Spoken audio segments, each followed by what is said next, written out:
ये जो बीच वाली रो है, जिस पर ASDF या हिंदी टाइपिंग के अनुस्वार, एक ही मात्रा, क आदि बने हुए हैं, इसे होम रो या मिडिल रो कहा जाता है। और इसे होम रो इसलिए कहा जाता है क्योंकि आपकी फिंगर्स को हमेशा यहीं पर इस बीच वाली रो में ही रहना है। फिंगर्स की पोजीशन हमेशा इस होम रो या मिडिल रो में ही रहती है। आपको चाहे किसी भी रो का कोई भी अक्षर टाइप करना हो, उसे टाइप करने के बाद आपकी फिंगर को वापस अपनी होम रो वाली पोजीशन पर ही आ जाना है। ऊपर वाली रो, जिस पर QWER या हिंदी टाइपिंग के दोनों ऊ की मात्राएं और म त ज आदि बने हुए हैं, टॉप रो या अपर रो कहलाती है। और नीचे वाली रो, जिस पर ZXCV या हिंदी टाइपिंग के रेफ, ग, ब, अ आदि बने हुए हैं, इसका नाम है बॉटम रो या लोअर रो। यह वाली रो जिसमें नंबर्स हैं, इसे नंबर रो कहा जाता है। वैसे कीबोर्ड पर राइट साइड में भी नंबर्स दिए होते हैं और यह हिस्सा कहलाता है नंबर पैड। मैं इस क्लास में हिंदी टाइपिंग की कई महत्वपूर्ण जानकारियां देने वाला हूं और साथ ही कुछ ऐसी बातें भी बताने वाला हूं जो आपको न केवल हिंदी टाइपिंग में बल्कि इंग्लिश टाइपिंग में भी ध्यान रखना बहुत ज्यादा जरूरी है। लेकिन उससे पहले हिंदी टाइपिंग के लिए फॉन्ट सेट करना और उंगलियों को सही ढंग से कीबोर्ड पर कैसे रखा जाए यह समझ लेते हैं। अगर आप माइक्रोसॉफ्ट वर्ड में टाइप कर रहे हैं तो होम टैब पर दिए हुए फॉन्ट ग्रुप से फॉन्ट को चेंज कर लें। यहाँ पर आपको कृतिदेव 010 या देवलिश 010 फॉन्ट सेट कर लेना है, क्योंकि इस क्लास में हम कृतिदेव 010 और देवलिश 010 फॉन्ट में हिंदी टाइपिंग सीखने वाले हैं। तो दोस्तों, पहले तो मैं आपको यह बता देता हूं कि कीबोर्ड की मिडिल रो पर कौन सी की से कौन सा अक्षर बनता है। उसके बाद बताने वाला हूं कि कौन से अक्षर के लिए कौन सी उंगली को यूज करना चाहिए, जिससे कि आप फास्ट स्पीड में टाइपिंग कर सकें। ए को प्रेस करने से बनता है अनुस्वार या अक्षरों के ऊपर आने वाला का बिंदु, जैसा कि अंगूर में लगाया जाता है। एस को प्रेस करने से बनती है ए की मात्रा। डी को प्रेस करने से बनता है क। एफ को प्रेस करने से बनती है छोटे ई की मात्रा। जी को प्रेस करने से बनता है ह। एच को प्रेस करने से बनती है बड़े ई की मात्रा। जे को प्रेस करने से बनता है र। के को प्रेस करने से बनती है आ की मात्रा। एल को प्रेस करने से बनता है स। सेमीकोलन को प्रेस करने से बनता है य। और कोटेशन मार्क या इन्वर्टेड कोमा को प्रेस करने से बनता है शक्कर वाला श। सबसे पहले तो अपने लेफ्ट हैंड की लिटिल फिंगर या कनिष्ठ ठाकुर रख लें इंग्लिश के ए या हिंदी के अनुस्वार पर। रिंग फिंगर या अनामिका को रख लें इंग्लिश के एस या हिंदी में ए की मात्रा पर। मिडिल फिंगर या मध्यमा को रख लें इंग्लिश के डी या हिंदी के क पर। और इंडेक्स फिंगर या तर्जनी को रख लें इंग्लिश के एफ या हिंदी में छोटे ई की मात्रा पर। और अब समझ लें कि इन फिंगर से हिंदी में टाइपिंग कैसे होगी। आपको स्टार्टिंग की तीनों फिंगर से एक एक की को प्रेस करना है, अनुस्वार या को, ए की मात्रा को और क को। लेकिन यह चौथी अंगुली, जिसे कि इंडेक्स फिंगर या तर्जनी कहा जाता है, इससे आपको 3 बार कीज को प्रेस करना है। सबसे पहले आपको प्रेस करना है छोटे ई की मात्रा को, फिर प्रेस करना है ह को और उसके बाद वापस से इसे अपनी पोजीशन पर लेकर आना है और फिर से प्रेस करना है छोटे ई की मात्रा को और अंगूठे से प्रेस कर देना है स्पेस बार को। दोस्तों, जो स्टूडेंट्स पहले थोड़ी बहुत हिंदी टाइपिंग सीख चुके हैं या हिंदी टाइपिंग सीखने की कोई दूसरी वीडियोस देख चुके हैं, यहाँ पर उन लोगों को थोड़ा सा कंफ्यूजन हो सकता है। तो पहले तो मैं उनके कंफ्यूजन को दूर कर देता हूँ। पहला कंफ्यूजन यह हो सकता है कि कुछ क्लासेस में अनुस्वार या के बिंदु और ए की मात्रा दोनों के लिए लिटिल फिंगर को ही यूज करने के लिए कहा जाता है और इसके बाद आगे के फिंगर्स को यूज करने का बताया जाता है। इससे होता यह है कि तर्जनी उंगली एफ पर ना आकर जी पर आती है और इससे एफ पर बने हल्के से बम्प को महसूस करना कठिन हो जाता है, जिससे उंगलियों को होम पोजीशन पर आने में काफी दिक्कत होती है। क्योंकि हम जानते हैं कि दोनों तर्जनी उंगलियों या इंडेक्स फिंगर्स को बम्प वाली कीज पर ही रहना होता है और यही उनकी होम पोजीशन होती है। तो अगर ये तर्जनी उंगलियां एफ और जे पर नहीं होंगी तो इससे टाइपिंग में भी काफी समस्या हो सकती है। दूसरी बात यह कि जो लोग हिंदी और इंग्लिश दोनों टाइपिंग करते हैं उन्हें भी इससे काफी परेशानी होती है, क्योंकि वे लोग हिंदी टाइपिंग के लिए फिंगर्स को अलग तरीके से रखते हैं और इंग्लिश टाइपिंग के लिए फिंगर्स को अलग तरीके से रखते हैं, तो उन्हें दो दो तरीकों से फिंगर्स को रखना याद रखना पड़ता है। तो दोस्तों, अगर आप मेरे बताए तरीके से टाइपिंग की प्रैक्टिस करते हैं और उंगलियों को ठीक वैसे ही रखते हैं जैसा मैं बता रहा हूं, तो निश्चित तौर पर आपको फास्ट टाइपिंग करने में बहुत ही ज्यादा मदद मिलेगी। तो एक एक बार ए, क और ई की मात्रा को प्रेस करने के बाद ह को प्रेस करना है और फिर से पीछे लेकर तर्जनी उंगली से ही ई की मात्रा को प्रेस करके अंगूठे या थंब से स्पेस बार को प्रेस कर देना है। मैं आपको एक बार फिर से करके दिखा देता हूं। अम, ए, क, ई, ह, ई स्पेस। दोस्तों आप चाहें तो लेफ्ट थंब से स्पेस बार को प्रेस कर सकते हैं और आप चाहें तो राइट थंब से स्पेस बार को प्रेस कर सकते हैं। कई लोग दोनों अंगूठों का यूज स्पेस के लिए करते हैं। इस संबंध में जैसा आपको उचित लगता है आप वैसा कर सकते हैं। सीधे हाथ या राइट हैंड की फिंगर्स का सही तरीका बताने से पहले मैं आपको एक बार फिर से लेफ्ट हैंड से करके दिखा देता हूं। अम, ए, क, ई, ह, ई स्पेस। अब बता देता हूं सीधे हाथ या राइट हैंड की फिंगर्स को रखने का सही तरीका। तो अपने सीधे हाथ या राइट हैंड की लिटिल फिंगर या कनिष्ठा को रख लें इंग्लिश के सेमीकोलन या हिंदी के य पर। रिंग फिंगर या अनामिका को रख लें इंग्लिश के एल या हिंदी के स पर। मिडिल फिंगर या मध्यमा को रख लें इंग्लिश के या हिंदी में आ की मात्रा पर। और इंडेक्स फिंगर या तर्जनी को रख लें इंग्लिश के जे या हिंदी के र पर। और अब समझ लें कि इन फिंगर्स को चलाना कैसे है। तो आपको स्टार्टिंग की तीनों फिंगर से एक एक की को प्रेस करना है, य को, स को और आ की मात्रा को। लेकिन यह चौथी अंगुली जिसे कि इंडेक्स फिंगर या तर्जनी कहा जाता है, इससे आपको 3 बार कीज को प्रेस करना है। सबसे पहले आपको प्रेस करना है र को, फिर प्रेस करना है बड़े ई की मात्रा को और उसके बाद वापस से इसे अपनी पोजीशन पर लेकर आना है और फिर से प्रेस कर देना है र को। और इसके बाद अंगूठे या थंब से स्पेस बार को प्रेस कर देना है। मैं आपको एक बार फिर से करके दिखा देता हूं। य, स, आ, र, ई, र स्पेस। अगर आपको शक्कर वाला स टाइप करना है तो इसके लिए आपको अपनी छोटी उंगली या लिटिल फिंगर, जिसे कि कनिष्ठा भी कहा जाता है, उसका यूज करना है और स को प्रेस करने के बाद वापस से अपनी जगह पर ले आना है। एक बात और, जब हम स को टाइप करते हैं तो यह आधा ही होता है, जिसे आ की मात्रा लगाकर पूरा करना होता है। टॉप रो के लिए फिंगर्स को रखने का सही तरीका बताने से पहले मैं आपको एक बार हिंदी टाइपिंग के लिए टॉप रो के अक्षरों की जानकारी दे देता हूं। तो सबसे पहले तो मैं आपको यह बता देता हूं कि कीबोर्ड की टॉप रो पर कौन सी की से कौन सा अक्षर बनता है। उसके बाद बताने वाला हूं कि कौन से अक्षर के लिए कौन सी उंगली को यूज करना चाहिए, जिससे कि आप फास्ट स्पीड में टाइपिंग कर सकेंगे। क्यू को प्रेस करने से बनती है छोटे ऊ की मात्रा, डब्ल्यू को प्रेस करने से बनती है बड़े ऊ की मात्रा, ई को प्रेस करने से बनता है म, आर को प्रेस करने से बनता है त, टी को प्रेस करने से बनता है ज, वाई को प्रेस करने से बनता है ल, यू को प्रेस करने से बनता है न, आई को प्रेस करने से बनता है प, ओ को प्रेस करने से बनता है व, पी को प्रेस करने से बनता है च, ओपन स्क्वायर ब्रैकेट को प्रेस करने से बनता है ख, क्लोज्ड स्क्वायर ब्रैकेट को प्रेस करने से बनता है कोमा या अल्पविराम और बैक स्लैश को प्रेस करने से बनता है प्रश्नवाचक चिन्ह। दोस्तों कुछ कीबोर्ड्स में बैक स्लैश वाली की टॉप रो के बजाय नंबर रो में बैक स्पेस के पहले दी होती है। तो अगर आपको क्वेश्चन मार्क या प्रश्नवाचक चिन्ह बनाना है तो उस दशा में आपको बैक स्पेस से पहले दिए बैक स्लैश को प्रेस करना होगा। अब टॉप रो के लिए उंगलियों को सही ढंग से कैसे रखा जाए वह समझ लेते हैं। भले ही हम टॉप रो वाले लेटर्स को टाइप करेंगे, लेकिन फिंगर्स को इस बीच वाली रो पर ही रखना है। टॉप रो के अक्षरों को टाइप करने के बाद आपकी फिंगर्स को वापस से अपनी होम रो वाली पोजीशन पर ही आ जाना है। तो दोस्तों सबसे पहले तो अपने लेफ्ट हैंड के फिंगर्स को अम, ए, क और छोटे ई की मात्रा पर रख लें। अब सिर्फ लिटिल फिंगर या कनिष्ठा को ऊपर ले जाएं और इससे छोटे ऊ की मात्रा को प्रेस करें। याद रखें कि सिर्फ लिटिल फिंगर को ही अपनी जगह से उठाना है और छोटे ऊ की मात्रा को प्रेस करने के बाद तुरंत ही इस उंगली को वापस से इसकी होम पोजीशन यानी कि ए या अनुस्वार पर ले आएं। इसके बाद एक एक करके बाकी की उंगलियों रिंग फिंगर या अनामिका से बड़े ऊ की मात्रा को, मिडिल फिंगर या मध्यमा से म को और इंडेक्स फिंगर या तर्जनी से त को प्रेस करना है। हर की को प्रेस करने के बाद उंगली को अपनी जगह पर वापस ले लेना है।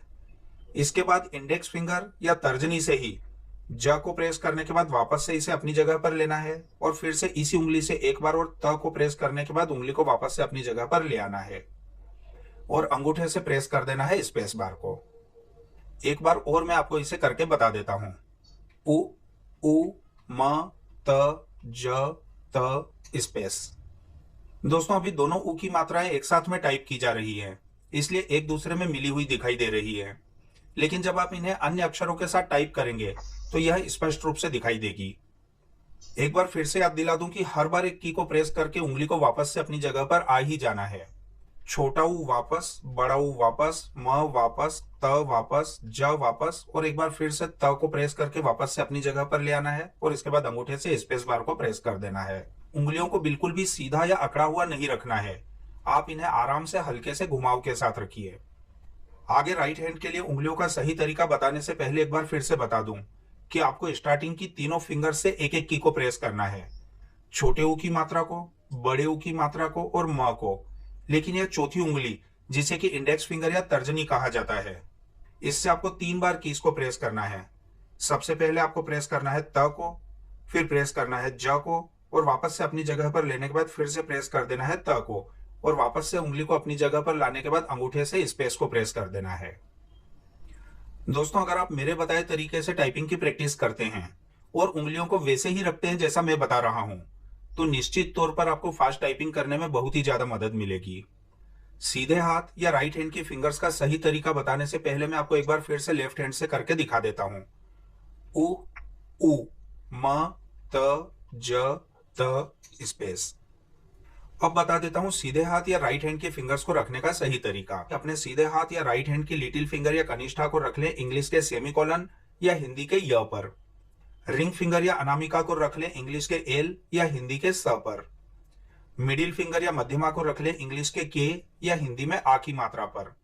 और इंडेक्स फिंगर या तर्जनी को रख लें इंग्लिश के जे या हिंदी के र पर। और अब समझ लें कि इन फिंगर्स को चलाना कैसे है। सिर्फ लिटिल फिंगर या कनिष्ठा को ऊपर ले जाएं और इससे च को प्रेस करें। च को प्रेस करने के बाद तुरंत ही इस उंगली को वापस से इसकी होम पोजीशन यानी कि सेमीकोलन या य पर ले आएं। इसके बाद एक एक करके बाकी की उंगली और रिंग फिंगर या अनामिका से व को, मिडिल फिंगर या मध्यमा से प को और इंडेक्स फिंगर या तर्जनी से न को प्रेस करना है। इसके बाद इसी उंगली से ल को प्रेस करने के बाद वापस से अपनी जगह पर लेना है और फिर से इसी उंगली से एक बार और न को प्रेस करने के बाद उंगली को अपनी जगह पर ही ले आना है और अंगूठे से स्पेस बार को प्रेस कर देना है। एक बार और मैं आपको इसे करके बता देता हूं। च, व, प, न, ल, न, स्पेस। तो आपको स्टार्टिंग की तीनों फिंगर से एक एक की को प्रेस करना है, च को, व को और प को।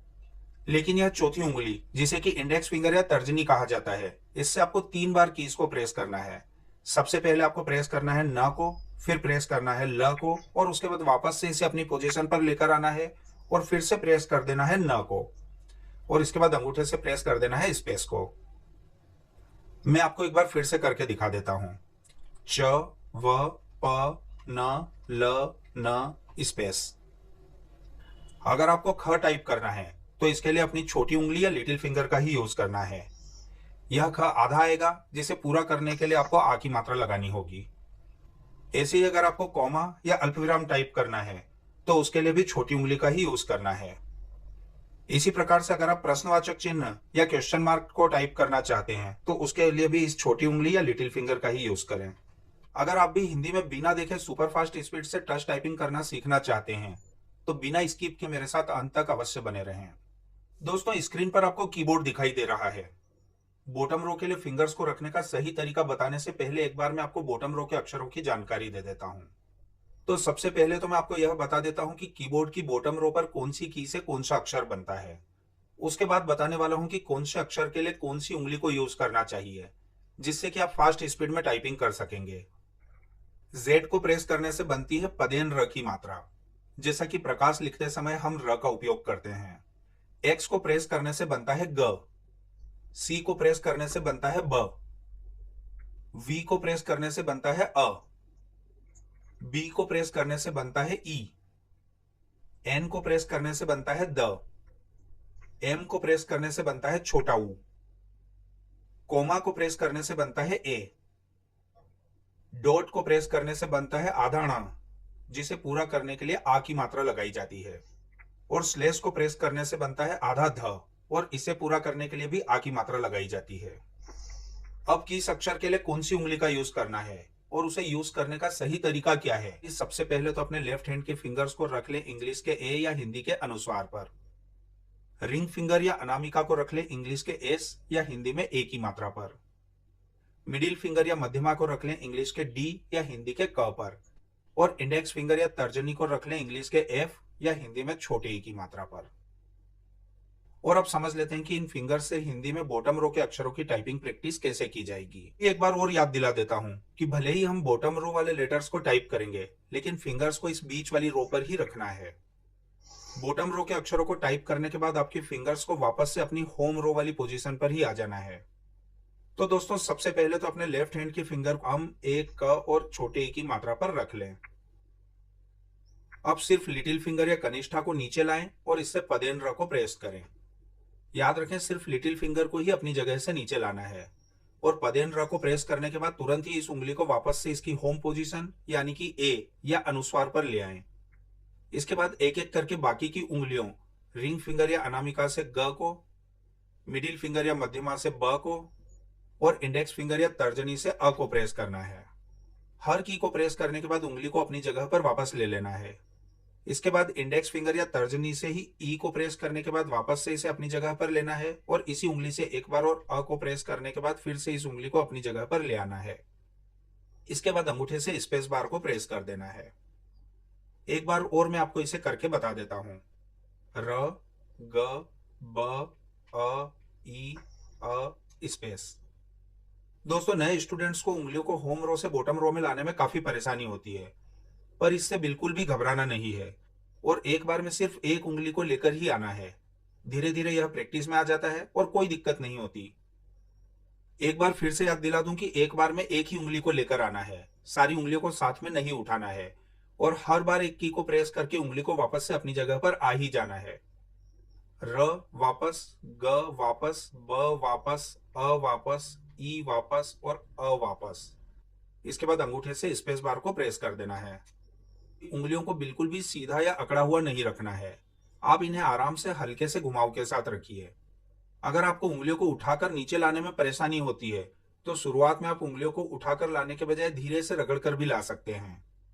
धीरे धीरे यह प्रैक्टिस में आ जाएगा और आपको कोई समस्या भी नहीं होगी। आगे राइट हैंड के लिए उंगलियों का सही तरीका बताने से पहले एक बार फिर से बता दूं कि आपको स्टार्टिंग की तीनों फिंगर से एक एक की को प्रेस करना है, पदेन र को, ग को और ब को। लेकिन यह चौथी अंगुली जिसे कि इंडेक्स फिंगर या तर्जनी कहा जाता है, इससे आपको 3 बार कीज को प्रेस करना है। सबसे पहले आपको प्रेस करना है अ को, उसके बाद प्रेस करना है ई को और उसके बाद वापस से अ को प्रेस करके इसे अपनी होम रो वाली पोजीशन पर ले आना है और अंगूठे से प्रेस कर देना है स्पेस को। दोस्तों कुछ क्लासेस में पदेन र और ग दोनों के लिए कनिष्ठा या लिटिल फिंगर को यूज करने का बताया जाता है, लेकिन आपको कंफ्यूज नहीं होना है और जैसे प्रैक्टिस करने के लिए मैं बता रहा हूं वैसे ही प्रैक्टिस करना है, क्योंकि अगर आप उन तरीकों से टाइपिंग की प्रैक्टिस करेंगे तो आपको हिंदी और इंग्लिश की टाइपिंग के लिए उंगलियों को बार बार अलग अलग तरीके से सेट करना पड़ेगा और आप अनावश्यक रूप से परेशान हो जाएंगे। और अगर आप मेरे बताए तरीके से टाइपिंग की प्रैक्टिस करते हैं और उंगलियों को वैसे ही रखते हैं जैसा मैं बता रहा हूं तो निश्चित तौर पर आपको फास्ट टाइपिंग करने में बहुत ही ज्यादा मदद मिलेगी। सीधे हाथ या राइट हैंड की फिंगर्स का सही तरीका बताने से पहले मैं आपको एक बार फिर से लेफ्ट हैंड से करके बता देता हूं। र, ग, ब, अ, ई, अ, स्पेस। अब बता देता हूं सीधे हाथ या राइट हैंड की फिंगर्स को रखने का सही तरीका। अपने सीधे हाथ या राइट हैंड की लिटिल फिंगर या कनिष्ठा को रख लें इंग्लिश के सेमीकोलन या हिंदी के य पर। रिंग फिंगर या अनामिका को रख लें इंग्लिश के एल या हिंदी के स पर।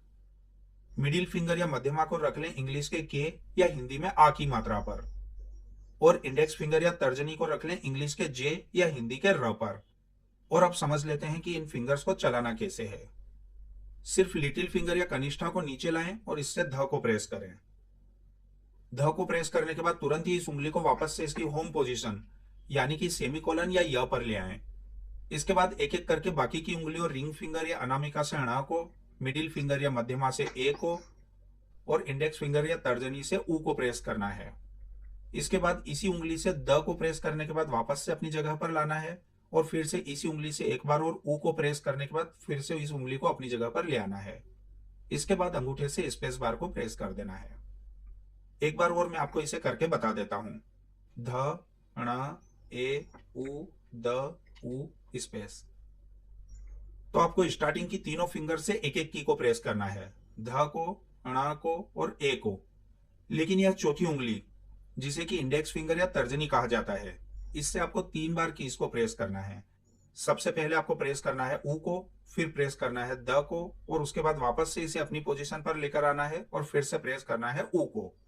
इसके बाद अंगूठे से स्पेस को प्रेस कर देना है। मैं आपको एक बार फिर से करके दिखा देता हूं। ध, ण, ए, उ, द, उ स्पेस। हिंदी टाइपिंग के सभी महत्वपूर्ण अक्षर तथा चिन्ह जो शिफ्ट की से बनाए जाते हैं तथा उन्हें कौन सी फिंगर से प्रेस करना है उसका सही तरीका भी बताने वाला हूँ। कीबोर्ड की नंबर रो के लिए फिंगर्स को सही तरीके से रखकर नंबर्स और अन्य सिंबल्स को कैसे टाइप किया जाता है वह भी बताने वाला हूँ। दोस्तों, आज की इस क्लास में जो टिप्स मैं आपको देने वाला हूँ और उंगलियों को रखने का जो तरीका मैं बताने वाला हूँ, अगर आप उसे पूरी तरह से फॉलो करते हैं तो मैं गारंटी करता हूं कि आप बहुत ही जल्दी और बिना गलतियों के बिना देखे हिंदी में सुपर फास्ट स्पीड से टच टाइपिंग कर पाएंगे। दोस्तों, आज की क्लास में सबसे पहले तो मैं आपको शिफ्ट की को यूज करने का सही तरीका और हिंदी टाइपिंग में इसके क्या क्या यूज हैं वह बता देता हूं। तो जैसा कि आप देख सकते हैं कि लोअर रो या बॉटम रो के दोनों तरफ शिफ्ट की दी हुई है और इसे प्रेस करने के लिए लिटिल फिंगर या कनिष्ठा को यूज करना है। अब इस शिफ्ट के हिंदी टाइपिंग में क्या क्या यूज है वे भी बता देता हूं।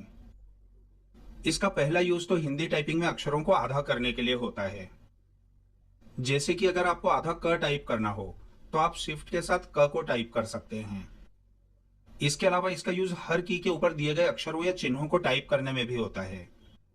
जैसे कि अगर आपको हिंदी टाइपिंग करते समय प्लस का चिन्ह लगाना है तो आपको शिफ्ट की के साथ नंबर रो में दिए गए 4 को प्रेस करना होगा। ऐसे ही अगर हिंदी टाइपिंग करते समय विसर्ग या अह की मात्रा लगाना है तो आपको शिफ्ट की के साथ नंबर रो में दिए गए 5 को प्रेस करना होगा। तो हिंदी के किसी भी अक्षर को आधा टाइप करने के लिए पहले आपको अपोजिट हैंड या दूसरे हाथ से शिफ्ट की को प्रेस करके रखना है और फिर उस अक्षर को प्रेस कर देना है जिसे आप आधा टाइप करना चाहते हैं। जैसे कि अगर आप आधा म टाइप करना चाहते हैं तो चूंकि म को लेफ्ट हैंड की मध्यमा उंगली या मिडिल फिंगर से प्रेस किया जाता है, इसलिए राइट हैंड की लिटिल फिंगर से शिफ्ट की को प्रेस करके रखना है और लेफ्ट हैंड की मध्यमा या मिडिल फिंगर से म को प्रेस कर देना है। आप देख सकते हैं कि आधा म टाइप हो गया है। ऐसे ही यदि आप च को आधा टाइप करना चाहते हैं तो चूंकि च को राइट हैंड की लिटिल फिंगर या कनिष्ठा से प्रेस किया जाता है, इसलिए लेफ्ट हैंड की लिटिल फिंगर से शिफ्ट की को प्रेस करके रखना है और राइट हैंड की लिटिल फिंगर से च को प्रेस कर देना है। आप देख सकते हैं कि आधा च भी टाइप हो गया है। इसी प्रकार से बात करें हिंदी टाइपिंग के किसी चिन्ह की, जैसे कि अगर आपको हिंदी टाइपिंग में पूर्ण विराम या फुल स्टॉप लगाना है जो कि मिडिल रो पर अनुनासिक वाले बटन या ए पर होता है, तो चूंकि ए को लेफ्ट हैंड की लिटिल फिंगर या कनिष्ठा से प्रेस किया जाता है, इसलिए अपोजिट हैंड यानी कि इस केस में राइट हैंड की लिटिल फिंगर से शिफ्ट की को प्रेस करके रखना है और लेफ्ट हैंड की लिटिल फिंगर से ए को प्रेस कर देना है। आप देख सकते हैं कि पूर्ण विराम या खड़ी पाई का चिन्ह बन गया है।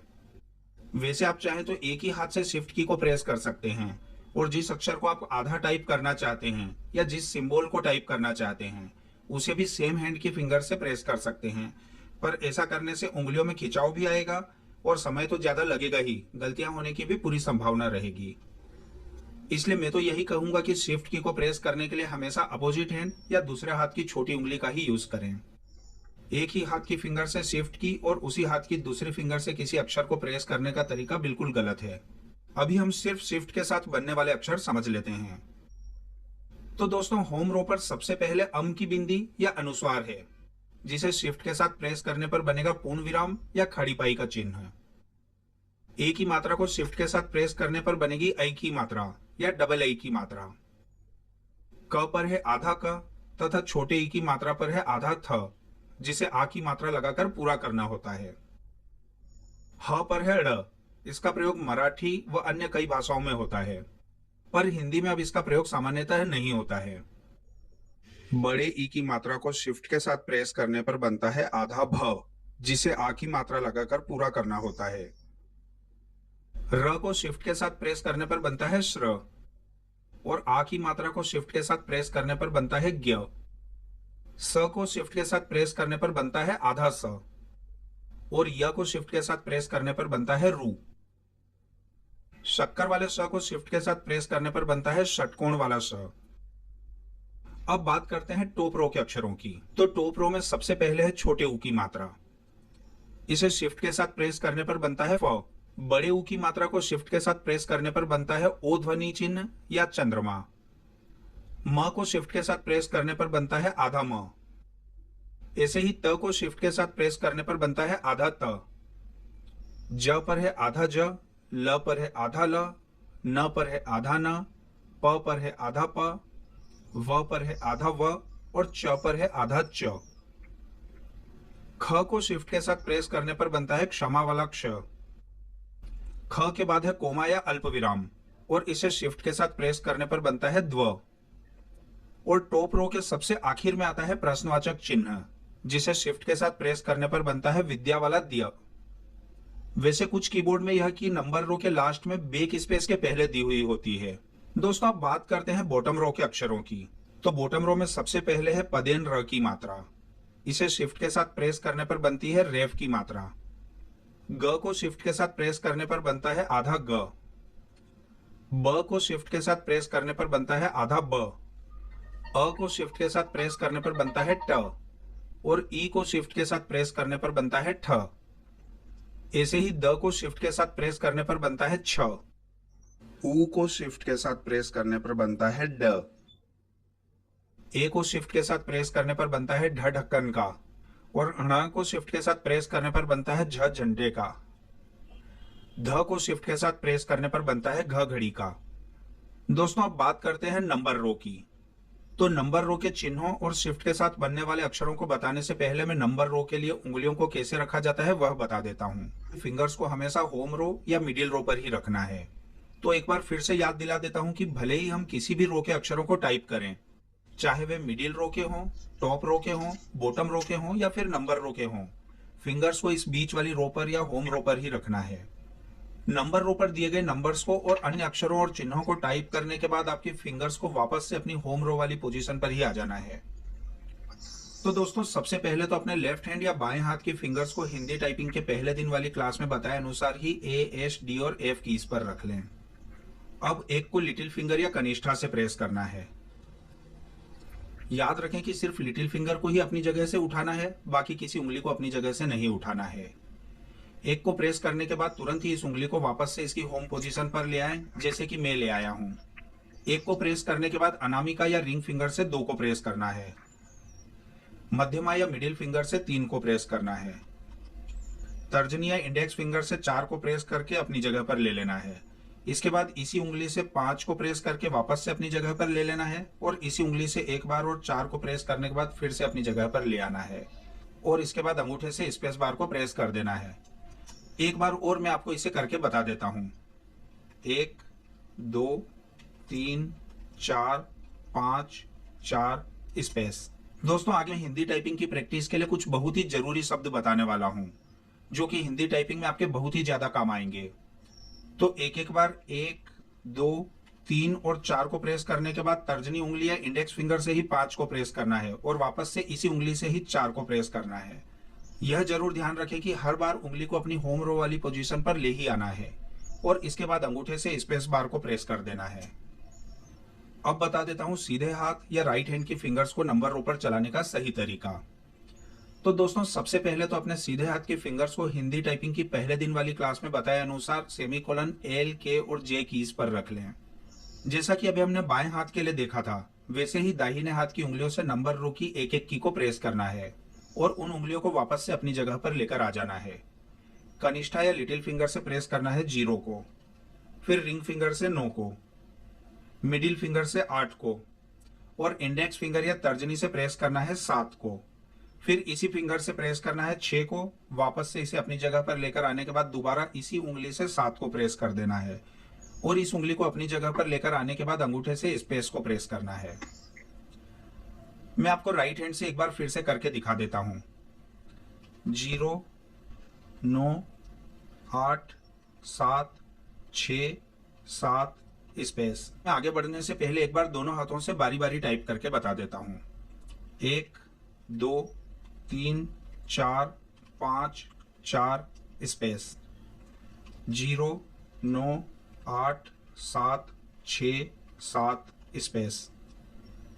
इसके अलावा ग्रेव एक्सेंट या बैक टिक पर है री की मात्रा, जैसी कि पृथ्वी में आती है और इसे भी लेफ्ट हैंड की लिटिल फिंगर से प्रेस करना होता है। इसे शिफ्ट के साथ प्रेस करने पर बनता है हलंत। दोस्तों अब नंबर रो पर शिफ्ट के साथ बनने वाले बचे हुए अक्षर बता देता हूं। 1 को शिफ्ट के साथ प्रेस करने पर बनता है विस्मयादि बोधक चिन्ह। 2 को शिफ्ट के साथ प्रेस करने पर बनता है स्लैश या ओब्लिक का चिन्ह। 3 को शिफ्ट के साथ प्रेस करने पर बनता है छोटा रू या र में छोटा ऊ की मात्रा वाला अक्षर। 4 को शिफ्ट के साथ प्रेस करने पर बनता है धन या प्लस का चिन्ह। 5 को शिफ्ट के साथ प्रेस करने पर बनती है अह की मात्रा या विसर्ग का चिन्ह। 6 को शिफ्ट के साथ प्रेस करने पर बनता है ओपनिंग सिंगल कोटेशन मार्क। 7 को शिफ्ट के साथ प्रेस करने पर बनता है डैश। 8 को शिफ्ट के साथ प्रेस करने पर बनता है क्लोजिंग सिंगल कोटेशन मार्क। 9 को शिफ्ट के साथ प्रेस करने पर बनता है अर्धविराम या सेमीकोलन। 0 को शिफ्ट के साथ प्रेस करने पर बनता है द और ध का संयुक्त अक्षर, जैसा कि उद्धार में लिखा जाता है। डैश या माइनस को लिटिल फिंगर से प्रेस किया जाता है और इस पर बनता है शॉर्ट फॉर्म में यूज आने वाला डॉट, और इसे शिफ्ट के साथ प्रेस करने पर बनता है री ऋषि का। बराबर के चिन्ह को भी छोटी उंगली के साथ ही प्रेस करना होता है और इस पर बनता है त्र। इसे शिफ्ट के साथ प्रेस करने पर बनता है नुक्ता या ज को ज बनाने में लगने वाली बिंदी। इसके बाद अब स्क्रीन पर आपको कुछ शब्द दिखाई दे रहे हैं जिन्हें बारी बारी आपको प्रैक्टिस करना है, जिससे कि आपकी नंबर रो और अन्य रो के अक्षरों की अच्छे से प्रैक्टिस हो सकेगी। साथ ही यह भी बता दूं कि ये शब्द इस प्रकार से तैयार किए गए हैं ताकि आपको नंबर रो और अन्य रो की बहुत ही अच्छे से प्रैक्टिस मिल सके। हिंदी टाइपिंग के कुछ बहुत ही आवश्यक अक्षरों और चिन्हों को कैसे टाइप किया जाता है वह बताने वाला हूँ। हिंदी टाइपिंग के स्पेशल कैरेक्टर्स जैसे कि ओम, क्र, बड़ाऊ, फ्र आदि कैसे बनाए जाते हैं वह बताने वाला हूँ।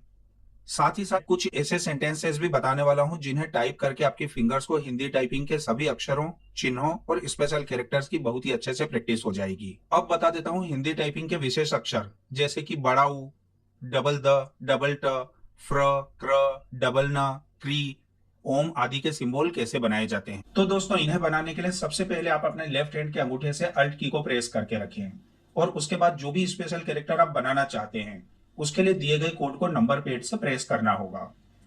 जैसे कि अगर मुझे बड़ा U टाइप करना है तो इसके लिए मैंने सबसे पहले अपने उल्टे हाथ के अंगूठे से अल्ट की को प्रेस करके रखा है और अब मैं बड़े U के कोड 0197 को नंबर पैड से प्रेस कर देता हूं। इसके बाद अल्ट की को छोड़ देना है। आप देख सकते हैं कि बड़ा U बन गया है। यहां पर मैंने सिर्फ आपको दिखाने के लिए बाकी की उंगलियों को दूर हटाकर रखा है, लेकिन आपको इन चारों उंगलियों को पिछली क्लासेस में बताए अनुसार होम रो पर रखते हुए ही अंगूठे से अल्ट की को प्रेस करके रखना है। एक बात का और ध्यान रखना है कि कोड आपको नंबर पैड से ही प्रेस करना है, ना कि नंबर रो से। तो दोस्तों, अब बाकी के स्पेशल कैरेक्टर्स बनाना बता देता हूं। मुद्दा वाला द को बनाने के लिए अल्ट के साथ 0204 को प्रेस करें। आप चाहें तो अल्ट के साथ 0237 को भी प्रेस कर सकते हैं। मिट्टी वाले ट को बनाने के लिए अल्ट के साथ 0205 को प्रेस करें। आप चाहें तो अल्ट के साथ 0234 को भी प्रेस कर सकते हैं। फ्री वाले फ्र को बनाने के लिए अल्ट के साथ 0221 को प्रेस करें। क्रिकेट वाले क्र को बनाने के लिए अल्ट के साथ 0216 को प्रेस करें। मुन्ना वाले न को बनाने के लिए अल्ट के साथ 0233 को प्रेस करें। कृपया वाले क्री को बनाने के लिए अल्ट के साथ 0151 को प्रेस करें। आप चाहें तो अल्ट के साथ 0209 को भी प्रेस कर सकते हैं। गुड्डा वाले ड को बनाने के लिए अल्ट के साथ 0207 को प्रेस करें। आप चाहें तो अल्ट के साथ 0236 को भी प्रेस कर सकते हैं। आधा फ को बनाने के लिए अल्ट के साथ 0182 को प्रेस करें। आधा य को बनाने के लिए अल्ट के साथ 0184 को प्रेस करें। बाह्य में यूज आने वाले हिय को बनाने के लिए अल्ट के साथ 0225 को प्रेस करें। ब्राह्मण वाले हम को बनाने के लिए अल्ट के साथ 0227 को प्रेस करें। गट्ठर वाले ठ को बनाने के लिए अल्ट के साथ 0206 को प्रेस करें। आप चाहें तो अल्ट के साथ 0235 या अल्ट के साथ 0240 को भी प्रेस कर सकते हैं। हिंदी में ओपन ब्रैकेट को बनाने के लिए अल्ट के साथ 0188 को प्रेस करें तथा क्लोजिंग ब्रैकेट को बनाने के लिए अल्ट के साथ 0189 को प्रेस करें। भाग का चिन्ह बनाने के लिए अल्ट के साथ 0187 को प्रेस करें। गड्ढा वाले ढ को बनाने के लिए अल्ट के साथ 0212 को प्रेस करें। आप चाहें तो अल्ट के साथ 0239 को भी प्रेस कर सकते हैं। हृदय वाले री को बनाने के लिए अल्ट के साथ 0226 को प्रेस करें। उक्त वाले त को बनाने के लिए अल्ट के साथ 0228 को प्रेस करें। पद्म वाले ध्म को बनाने के लिए अल्ट के साथ 0249 को प्रेस करें। अब बता देता हूं कि हिंदी टाइपिंग में ओम का सिंबल कैसे बनाया जाता है। तो दोस्तों इसका कोड है अल्ट के साथ 0172। मैंने अल्ट को प्रेस करके रखा है और नंबर पेड से अल्ट के साथ 0172 को प्रेस कर देता हूं। दोस्तों अब बता देता हूं एक ऐसा पैराग्राफ जिसे टाइप करने से आपकी हिंदी टाइपिंग के ज्यादातर अक्षरों, चिन्हों व विशेष अक्षरों की बहुत ही अच्छे से प्रैक्टिस हो जाएगी। हे ईश्वर, एक छोटा निपुण बच्चा अपने गड्ढे वाले अड्डे में घास के गट्ठर पर बैठा व ट्रक भरकर मुफ्त की आइसक्रीम खा गया। उसका पेट ऊपर तक भर गया और वह बहुत प्रसन्न हुआ। ज्यादा शक्कर वाली आइसक्रीम से वह बीमार हो गया व उसके आंसू बहने लगे, जो डॉक्टर वैद्य भी रोक न पाए। अंततः उसने ब्रह्म मुहूर्त में बाह्य द्वार पर खड़े संस्कृत बोलते त्रिकालदर्शी झंडाधारी श्री पद्म ऋषि से क्षमा मांगी व उत्तर दिशा में चिन्हित ढोल बजाकर प्रतिज्ञा की कि चाहे उसे मिट्टी ही क्यों न खानी पड़े, वह जीवन पर्यंत किसी भी रूप में 1 रुपए का भी मुफ्त फ्री का माल नहीं खाएगा। उक्त अद्भुत बच्चे का उद्धार हुआ तथा पाठ्य पुस्तक से विद्या लक्ष्य प्राप्त किया। क्या उसने भविष्य में बहुत तरक्की की? क्या वह अपने उद्देश्य में सफल हुआ?